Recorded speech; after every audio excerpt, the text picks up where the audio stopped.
नमस्कार, city post के इस खास पेशकश में आपका स्वागत है। पहले एक तस्वीर देखिए, बैनर देखिए, हिंदू मुस्लिम सिख ईसाई आपस में है भाई भाई। ये स्लोगन है पप्पू यादव की पार्टी का और राष्ट्रीय एकता, अखंडता, संविधान रक्षा, बेटी सुरक्षा, न्याय के लिए केंद्र और राज्य सरकार के खिलाफ ये महाधरना है। तो देखिए ये तस्वीर पप्पू यादव के महाधरना का। पटना में महाधरना चल रहा है। पप्पू यादव यहाँ 2 घंटे से बैठे हुए हैं। इनके पार्टी के कार्यकर्ता और नेता भी बैठे हुए हैं। हम पप्पू यादव से बात करेंगे कि धरना का मकसद क्या है। पप्पू जी, एनआरसी पर तो प्रशांत किशोर ने भी बगावत का बिगुल फूंक दिया था। आपने देखा ही, जेडीयू के कई नेताओं ने विरोध कर दिया था। अब जेडीयू ने कह दिया कि एनआरसी का विरोध करेंगे। आपका क्या कहना है प्रशांत किशोर, जेडीयू के बाकी नेताओं के स्टैंड? रोजगार समाप्त हो गई, इसको दिग्भ्रमित करना चाहते हैं। जब देश कंगाल हो चुका है, देश में कुछ बचा ही नहीं है, देश कंप्लीट टुकड़े टुकड़े में बट चुका है। कश्मीर से लेकर नॉर्थ ईस्ट आज़ादी की बात कर रहा है।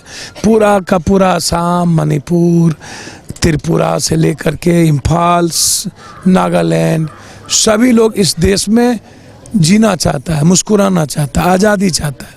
वो चाहता है कि उस देश में हम हैं जिस देश का संविधान बाबा साहब अम्बेडकर, गांधी, सुभाष चंद्र बोस, अशफाक उल्लाह, अब्दुल हमीद, नेहरू, सरदार पटेल, ऐसे लोगों ने, जयप्रकाश, लोहिया, ऐसे लोगों ने देश का सपना देखा था। देश बनाने में कृष्ण, राम, रहीम, मोहम्मद, नानक, बुद्ध, सबने इस देश के वसुधैव कुटुंबकम के दर्शन को दुनिया में फैलाया था। इस देश का मतलब है सार्वभौमिकता, इस देश का मतलब है सर्वधर्म संभव, इस देश का मतलब है जाति, धर्म, मजहब, लिंग, क्षेत्र, भाषा, इन चीज़ों से ऊपर मानवतावाद।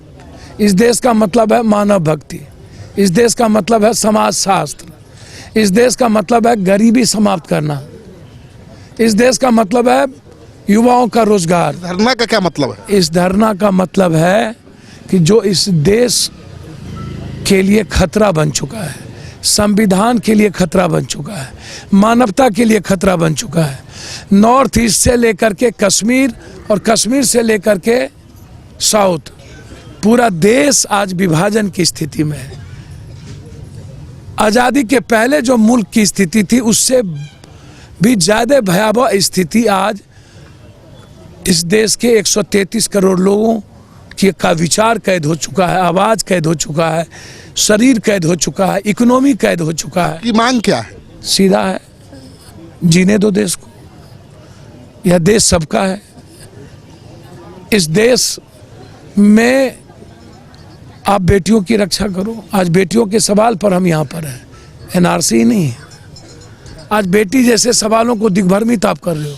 मुजफ्फरपुर में 4 घटना घटी, उन्नाव में घटना घटी, कल फिर जला दिए गए, फिर उड़ीसा में मार दिए गए। दिल्ली काफ़ी उबल रहा हो। बिहार की स्थिति बीएन कॉलेज से लेकर के मुजफ्फरपुर, समस्तीपुर से लेकर के बक्सर, उन्नाव से लेकर के उड़ीसा, पूरा का पूरा देश चाहता है कि बेटी की सुरक्षा, बेटी की न्याय। आपके पार्टी के छात्र विंग ने आंदोलन किया था और लाठीचार्ज हुआ, पुलिस लाठीचार्ज। फिर आपके छात्र विंग के जो अध्यक्ष हैं वो चले गए नीतीश कुमार से मिलने। आपके पार्टी के नेता निंदा कर रहे हैं कि उनको ऐसा नहीं करना चाहिए था। क्या मतलब है? नहीं, उन्होंने कहा कि हमारे छात्र नेता ने जिस तरीके से बहादुरी से लड़ाई लड़ी और उसको पीटा गया, मारा गया। छात्र लीडर का मतलब महानायक होता है। उसके सामने न प्रधानमंत्री न मुख्यमंत्री। छात्र लीडर एक हीरो होता है, एक नायक होता है। और आप हमको मार भी रहे हैं। आपकी सरकार पूरा का पूरा बचा भी रही है। नरूना हत्याकांड में आप सबको बचाए। अभी आप दारू एक होटल में पकड़ाया, दिनेश सिंह का होटल है। आप एमएलसी में गए थे सिर्फ नॉमिनेशन दिलाने के लिए, इसलिए आप उसको बचा रहे हैं। एक एमएलसी आपका घर में दारू पकड़ाया था, उसको तो तुरंत जेल भेज दिए। और इसको अभी तक न तो एमपी का वो है, न तो एमपी पर एफआईआर हुआ, न तो होटल पर एफआईआर हुआ।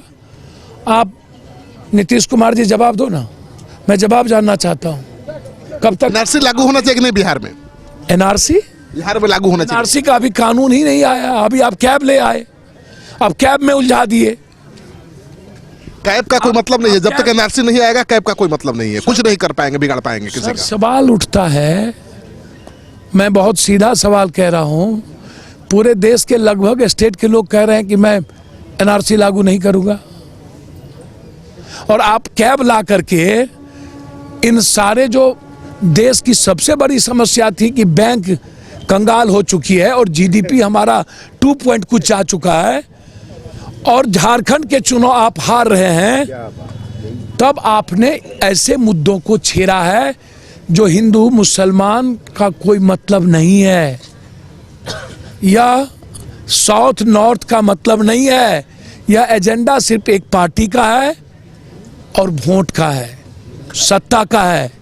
एक व्यक्ति ने इस देश के अमन को खराब किया है।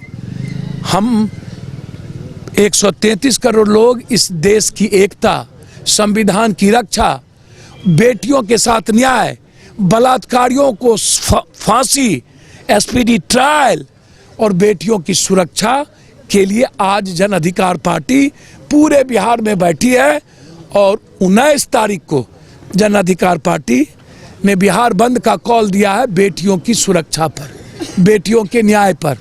हमें बेटी की सुरक्षा चाहिए, हमारी माँ की सुरक्षा चाहिए, हमारी बहन की सुरक्षा चाहिए।